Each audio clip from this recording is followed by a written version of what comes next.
et c'est une nouvelle étape dans le procès des attentats du 13 novembre qui s'ouvre aujourd'hui. La cour d'assises spéciale va commencer à examiner le fond du dossier et interroger les complices présumés, en commençant par Salah Abdeslam. Ces 5 dernières semaines étaient consacrées au témoignage des parties civiles. Arthur Desnouveaux, rescapé du Bataclan et président de l'association de victimes Life for Paris, tire un premier bilan.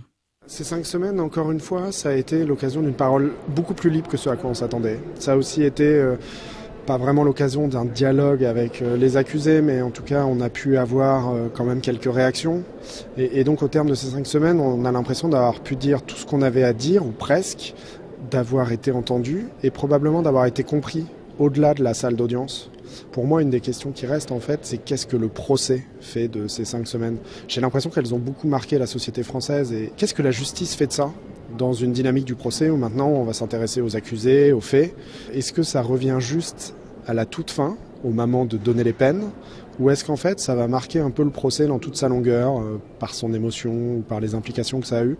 Ça, c'est une des questions qui nous reste et qui n'est pas encore tranchée du tout. Arthur Desnouveaux, président de l'association de victimes Life for Paris, au micro Europe 1 de Gladys Lafitte. L'ancien ministre Claude Guéant sera jugé en